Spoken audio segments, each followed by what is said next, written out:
I wanted to come here basically to listen. We're all deeply dependent on California producers for so many of the products in our lives. As you know, Michelle wants us to use more of your products, not less. In fact, I think her Let's Move initiative has met with some of the producers to talk about how we can get our kids eating more produce and more nuts and more healthy foods. And because of the huge economic impact of what you do, not just on California, but the nation overall, there is a national concern around the drought that is facing California.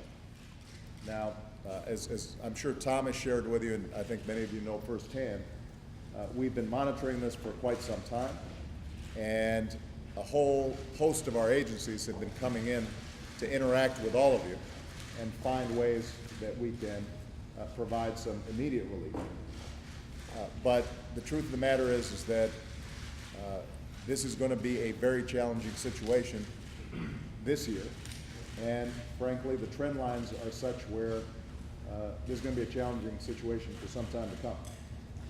And as we were flying over those beautiful mountains of yours that are the source of traditionally so much water in this area, and despite the rain and snow that had come just over the last few days, it was still looking fairly bare.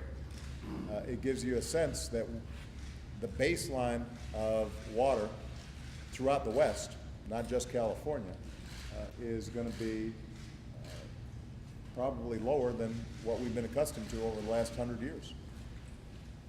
And that means we're going to have to make some decisions about how we conserve better, how we allocate water better, how we recycle water better, and how we cooperate more effectively, not just in this state, but throughout the region and around the country.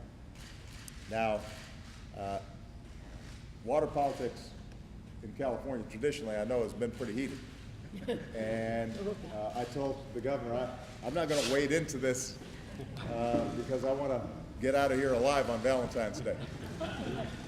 So my goal today, and I think my administration's goal generally, is to try to facilitate and work with a whole range of stakeholders at the local levels and see how we can find common ground that points us in a new direction moving forward. But I will say this, I think there's a tendency historically to think of water as a zero-sum game, where either the agricultural interests are getting it or urban areas are getting it, it's north, it's south.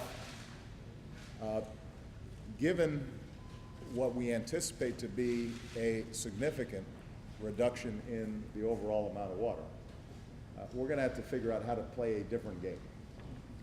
And if the politics are structured in just such a way where everybody is fighting each other and trying to get as much as they can, my suspicion is that we're going to not make much progress, particularly because Jim Costa told me if you want to guarantee yourself a job in California, become a water rights lawyer.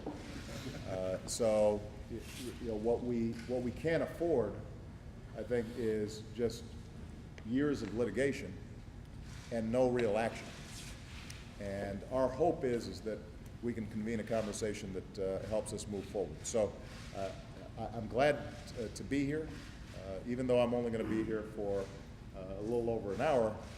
What I am at the outset making a commitment to all of you is that we are going to stay on top of this because it has national implications, not only for our economy, but we're also going to have to make sure that we weave in this issue of water in the West with the broader issues of climate change that are having an impact all across the country in different ways. There's a connection between drought in the West and hurricanes along the Atlantic and coastal erosion. And what this all means is we're going to have to start rethinking our infrastructure and what are the projects that 50 years from now, 100 years from now, our children and grandchildren are going to be able to say, we had the foresight to deal with these problems in a serious way. And that's not going to be happening overnight. We'll try to get immediate relief right now, but we also have to have this larger conversation.